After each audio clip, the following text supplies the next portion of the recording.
Os princípios registrais, eles estavam ali dispersos na doutrina, então não tinha um artigo específico que tratava ali de todos os princípios registrais, como a gente tem hoje no artigo 649 do Código de Normas da Corregedoria Geral do Fórum Extrajudicial de Santa Catarina.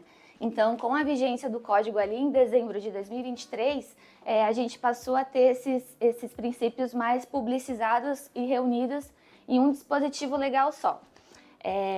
O sistema registral brasileiro, ele adota ali a presunção da veracidade relativa, né, que seria iuris tantum. Então, regra geral, a gente parte do princípio de que o que consta ali na matrícula do imóvel, o que é emanado pelo registro de imóveis, ele possui aquela presunção de relatividade da veracidade.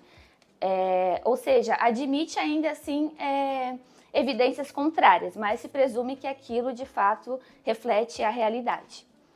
Iniciando então ali no rol dos princípios registrais, o 649, inciso 1º, ele vai tratar ali da fé pública, que seria então a definição: assegurar a autenticidade dos atos emanados dos serviços notariais e de registro, gerando presunção relativa de validade. Então, novamente aí aquela presunção de que o que foi disposto na matrícula do imóvel, o que foi emanado pelo registrador, ele possui essa fé pública. Na apostila de vocês vão verificar alguns dispositivos legais, mas são referentes, são dispositivos nos quais a gente observou a aplicação desse dispositivo em específico.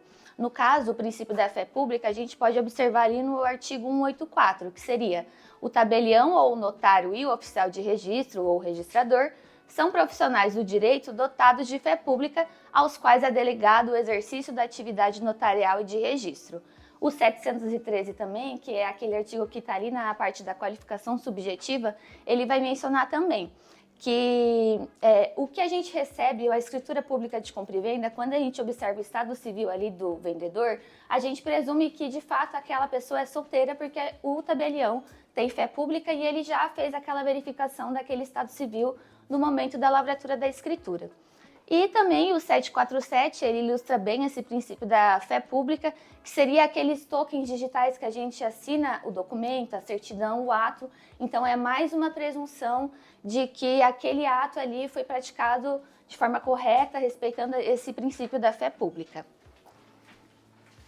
O princípio da publicidade, também disposto no 649, só que agora no inciso 2º, essas leis são os dispositivos legais da doutrina que antes a gente embasava as nossas exigências. Hoje em dia a gente já utiliza o 649.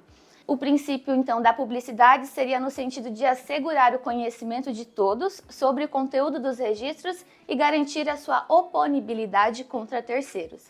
Esse artigo 17 da 6.015 é até aquele que fala que qualquer pessoa pode vir aqui no balcão de atendimento da serventia e solicitar uma certidão de inteiro teor sem justificar o porquê. Então, a gente não pede a motivação da solicitação daquela certidão. A gente apenas disponibiliza em cumprimento ao princípio da publicidade.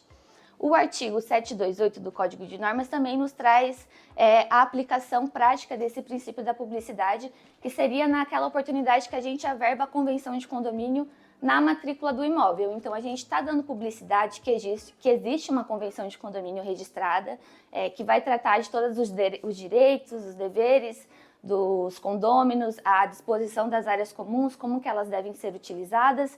Então, é uma averbação que a gente publiciza ali na matrícula do imóvel a existência dessa convenção de condomínio.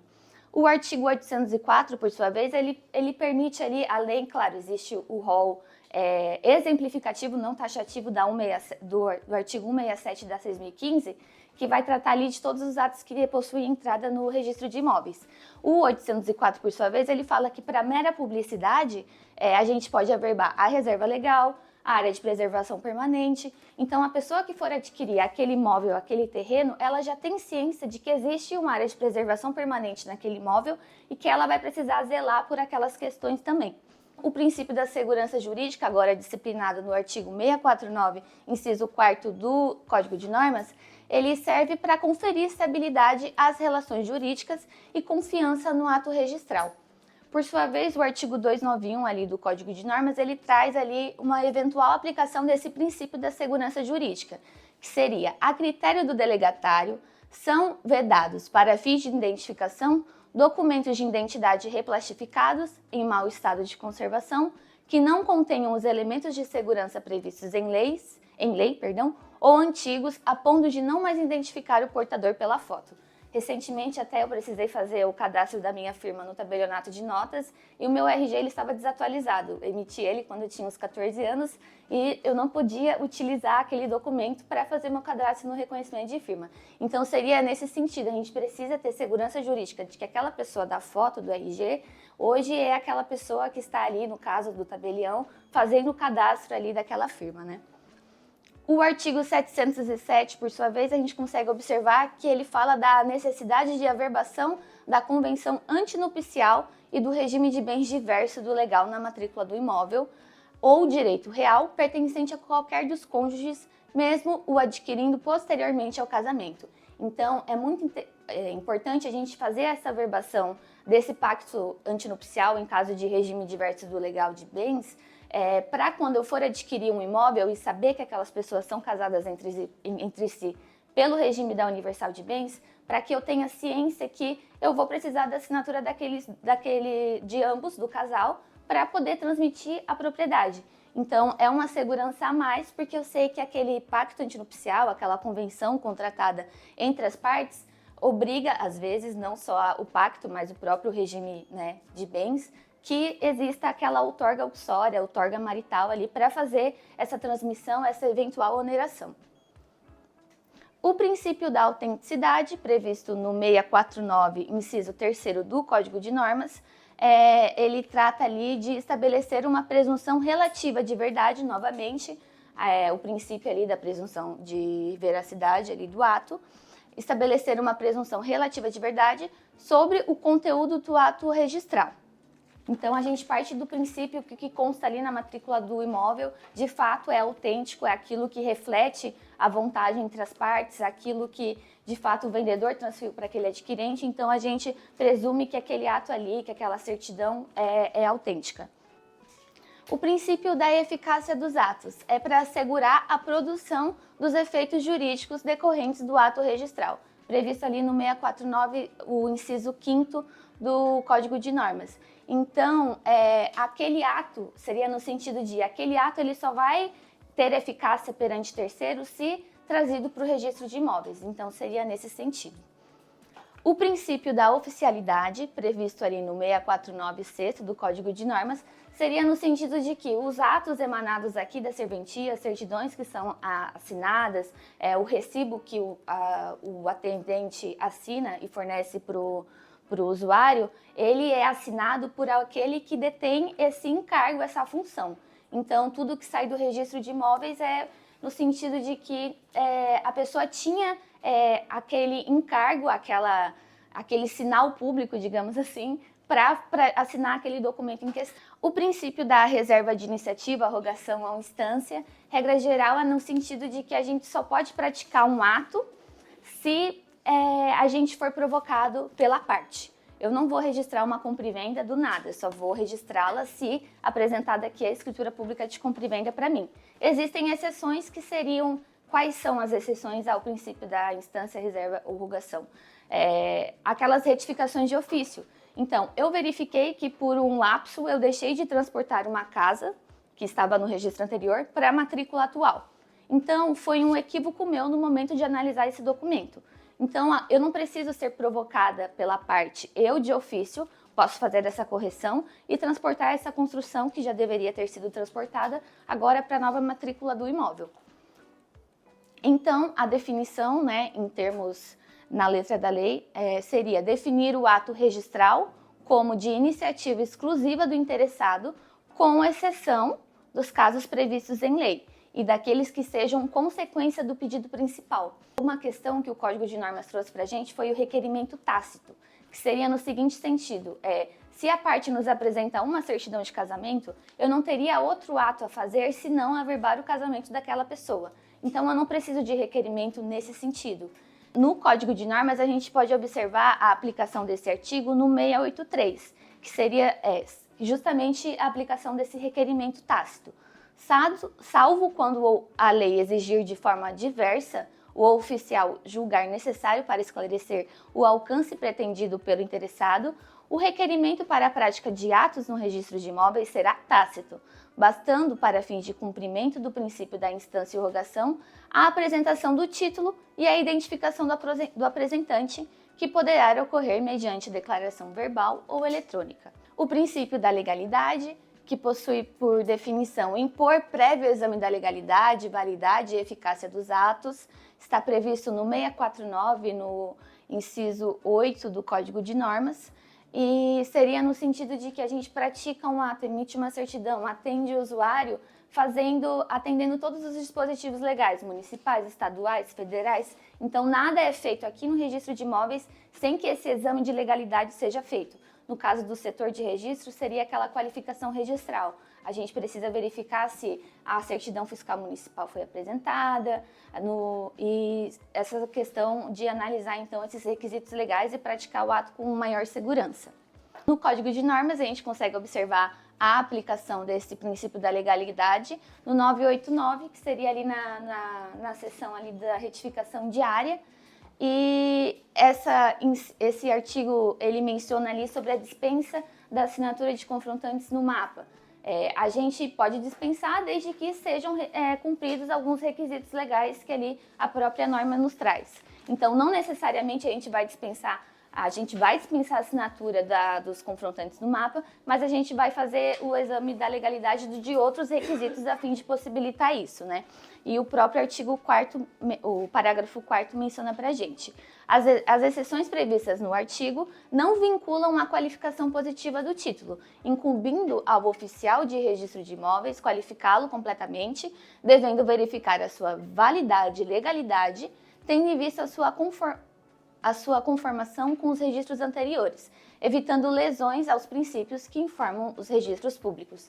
Uma questão também que a gente faz a qualificação registral e a gente tem base legal para isso, são os títulos judiciais. A gente não adentra no mérito da decisão do magistrado, mas a gente faz a qualificação daquele título. O princípio da obrigatoriedade, disposto no 649, o inciso 9 do Código de Normas, seria ali impor o registro dos atos previstos em lei, mesmo que existam prazos ou sanções por seu descumprimento. Então, obrigatoriamente, quando eu faço uma compra e venda, uma escritura pública de compra e venda, eu preciso trazer essa escritura para o registro de imóveis para averbar e para registrar e dar publicidade. Claro, se a pessoa deixar de fazer esse registro, nós não vamos penalizá-la, não existe nenhuma sanção se ela deixar de fazer. Mas existe essa obrigatoriedade para que ela nos traga e para que a gente faça esse registro. Então, seria nesse sentido o princípio da obrigatoriedade. O princípio da territorialidade seria aquele princípio que o oficial de registro de imóveis ele pode atuar em determinada limitação ali. Então, se eu recepciono uma escritura pública e o imóvel se situa lá no Adhemar Garcia, eu não posso fazer esse registro aqui, eu tenho que fazer esse registro no terceiro registro de imóveis. A definição seria a circunscrever o exercício das funções delegadas do registro de imóveis à área territorial definida nos termos da legislação em vigor. Então, se hoje a gente recepciona uma escritura pública de um imóvel que o imóvel possui a sua localização em uma circunscrição que não pertence a nós, em um bairro tal como o Adhemar Garcia, como eu mencionei para vocês, o interessado precisa pegar essa escritura pública e levar no registro de imóveis competente. A gente consegue observar essa aplicação no 714 do Código de Normas, que ele trata justamente disso. No caso de imóvel proveniente de outra circunscrição territorial, a nova matrícula no registro de imóveis atualmente competente será aberta mediante apresentação de certidão atualizada do inteiro teor da matrícula antiga e da certidão de ônus e ações. A gente vai falar sobre o princípio da continuidade registral, que nada mais é que o encadeamento lógico dos atos inscritos na matrícula. Então, os atos que a gente realiza na matrícula, eles têm uma sequência, eles têm uma lógica, né? Então, por exemplo, se a gente recepciona uma escritura aqui de compra e venda, onde o transmitente figura como João e o proprietário da matrícula é Pedro, Logo, teve algum contrato, teve alguma escritura, teve um período que não foi registrado na matrícula. Então, a gente precisa sempre verificar essas questões, se os documentos batem com a matrícula, para não ter nada que a gente deixou passar, enfim, na nossa análise. O princípio da especialidade objetiva, então, a gente consegue linkar com o nome de objetiva, que diz respeito ao objeto, ou seja, ao imóvel. Então, esse princípio, ele exige a plena e perfeita identificação do imóvel na matrícula. Então, por exemplo, se nós recepcionamos uma escritura, onde lá diz que o imóvel se situa na Rua Santa Catarina, mas na matrícula ele está descrito como Rua 1, de algum loteamento. Logo, nós precisamos averbar esse logradouro, né, de forma que a matrícula fique mais atualizada possível, com as descrições atualizadas. O princípio da especialidade subjetiva diz respeito ao sujeito. Então, esse princípio ele exige que todas as qualificações, a identificação dessas partes na matrícula, elas estejam completamente atualizadas e completas. Nós também precisamos realmente fazer sempre ver se os documentos e a matrícula correspondem, porque se nós pegamos algum documento que a parte está como divorciada e a matrícula, a parte consta como solteira, a gente precisa, né, realmente ver, fazer nota de exigência para saber a situação atual da parte. O princípio da prioridade. Então, todos os atos que a gente analisa, que a gente registra, nós fazemos com base na ordem, né, de acordo com o princípio da prioridade. Aqui diz, por definição, né, outorgar ao primeiro apresentante a protocolar seu título, a prevalência de seu direito sobre o de apresentante posterior, quando referentes ao mesmo imóvel e contraditórios. Ou seja, se eu venho aqui no cartório e faço um protocolo, o usuário posterior que veio a mim, eu tenho maior prevalência sobre o posterior. E nós temos duas exceções para esse caso. A indisponibilidade de bens, que ela sempre tem a maior prioridade, e as escrituras públicas lavradas na mesma data e apresentadas no mesmo dia. E daí, como a gente aplica esse princípio para as escrituras apresentadas no mesmo dia, né? Quando nós recepcionamos essas escrituras apresentadas e lavradas no mesmo dia, a gente precisa verificar a hora de lavratura. Então, a que foi lavrada antes tem maior prioridade sobre a que foi lavrada posteriormente. O princípio da disponibilidade, então, por definição, ele tem advertir que ninguém pode transferir mais direitos do que os constantes do registro de imóveis, a compreender a disponibilidade física, área disponível do imóvel e jurídica, a vincular o ato de disposição à situação jurídica do imóvel e da pessoa. Ou seja, eu não posso transferir mais bens do que eu possuo. Se eu possuo uma fração ideal de uma partilha e eu quero transferir minha fração ideal, eu não posso transferir o imóvel total ou mais frações do que eu possuo, eu posso transferir apenas o que eu possuo.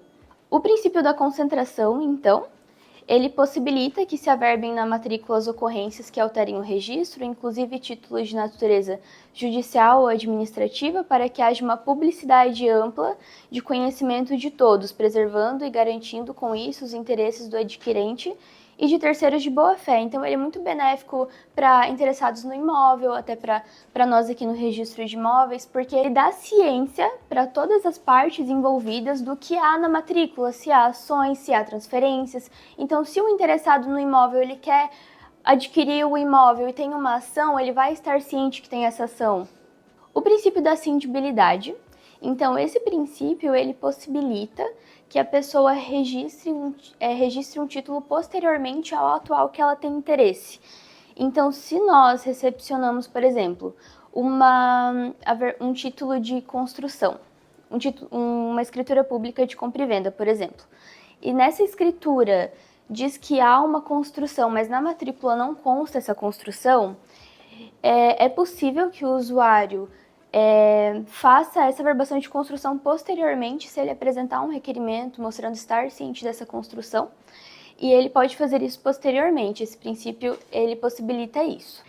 E o princípio da unitariedade matricial ele determina que cada imóvel seja objeto de uma única matrícula.